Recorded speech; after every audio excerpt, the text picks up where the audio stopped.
तो ये कहानी है एक छोटे से गांव की। महीना था जून का और मॉनसून आप जानते हैं अपने पूरे जोर पर था। हफ्ते भर से लगातार मूसलाधार बारिश हो रही थी और इसी माहौल में एक ऐसी सच्ची और डरावनी घटना घटी जिसके बारे में आज हम बात करने वाले हैं। तो एक सवाल मन में आता है ना, कि मान लीजिए एक सुनसान रास्ता हो, रात एकदम अंधेरी हो और वहां कोई अजनबी मिल जाए, तो उस पर कितना भरोसा करना चाहिए? बस यही सवाल इस पूरी कहानी की जड़ है। और ये घटना हमें एक बहुत ज़रूरी बात सिखाती है कि कभी-कभी जो हमारे अंदर का डर होता है या कोई शक पैदा होता है ना, वो बेवजह नहीं होता। कभी-कभी अपनी गट फीलिंग, अपनी अंतरात्मा की आवाज़ सुनना ही सबसे सही होता है। तो कहानी की शुरुआत होती है गांव में राजू की चाय की टपरी से। बाहर जोरदार बारिश हो रही थी और अंदर कुछ लोग चाय की चुस्कियां ले रहे थे। तभी वहां बारिश में भीगते हुए राजेंद्र काका पहुंचे। सबने उन्हें चाय दी और फिर जिद करने लगे कि काका कोई कहानी सुनाओ। काका ने कहा, देखो, मैं जो सुनाता हूँ वो कोई मनगढ़ंत किस्से कहानियां नहीं होती।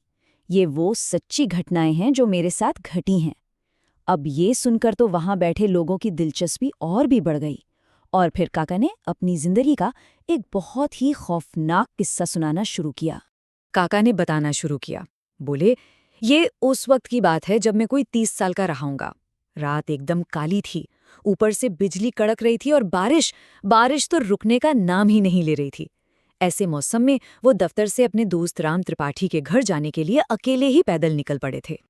खैर, वो थोड़ा आगे चले ही थे कि देखा मेन रोड तो पूरी पानी में डूबी हुई है, बाढ़ आ गई है। तभी उनकी नजर एक और आदमी पर पड़ी जो वहीं खड़ा था। उस आदमी ने बताया कि वो भी वहीं फंस गया है और अब घर जाने का सिर्फ एक ही रास्ता है, जंगल के बीच से जाने वाला एक कच्चा रास्ता। अब काका के मन में तो उथल-पुथल मच गई। एक तरफ ये डरावना जंगल, ऊपर से ये अनजान आदमी और दूसरी तरफ अकेले जाने का डर। उस आदमी ने शायद उनके चेहरे पर डर पढ़ लिया। बोला, दोनों साथ चलेंगे तो डर भी नहीं लगेगा। काका को भी उसकी बात सही लगी और वो मान गए। तो जैसे जैसे वो जंगल में अंदर बढ़ते गए, बारिश और भी भयानक होती जा रही थी। तभी उस आदमी ने पास में एक खाली पड़ी बांस की झोपड़ी की तरफ इशारा किया और कहा कि चलो थोड़ी देर यहीं रुक जाते हैं। काका भी मान गए और दोनों उस कुटिया में चले गए। अब कुटिया में बैठे बैठे काका ने बस यूं ही उस आदमी से पूछ लिया कि वो आ कहाँ से रहा है। उसने जवाब दिया, दफ्तर से। जवाब बड़ा ही नॉर्मल था, है ना? पर इसी नॉर्मल से जवाब ने काका के मन में शक का पहला बीज बोया। काका के दिमाग में तुरंत एक सवाल आया। रात के 9 बज चुके थे और सारे दफ्तर तो शाम 6 बजे तक बंद हो जाते हैं। इस वक्त भला कौन सा दफ्तर खुला होगा? बस यहीं से उन्हें कुछ गड़बड़ लगने लगी थी।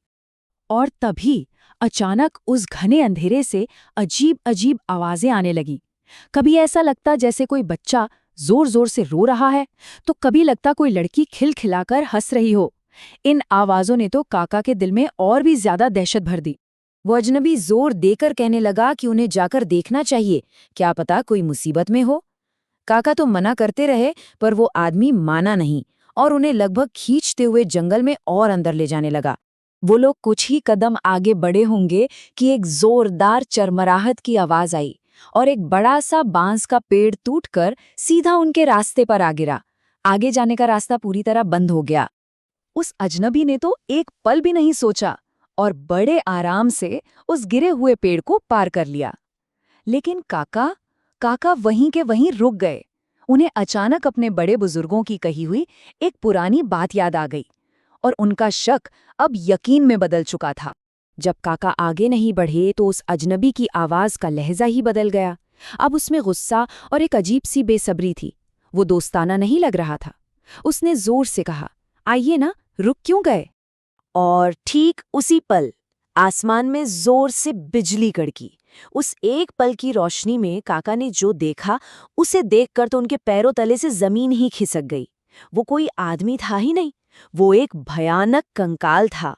और फिर वही बच्चे के रोने और लड़की के हंसने की आवाजें उस कंकाल के मुंह से आने लगीं। काका को सब कुछ समझने में एक सेकंड भी नहीं लगा।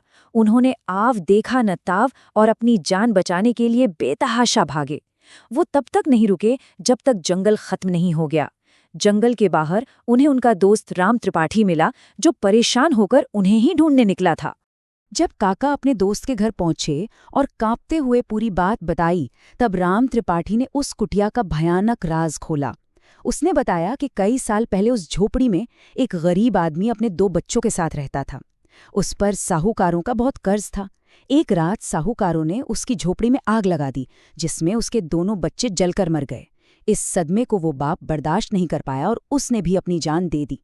कहते हैं तभी से वो जंगल और वो कुटिया भूतिया हो गए। खैर, कहानी खत्म हुई और काका वापस चाय की टपरी पर, मतलब आज के वक्त में, लौट आए। वहां बैठा एक लड़का था, गज्जू।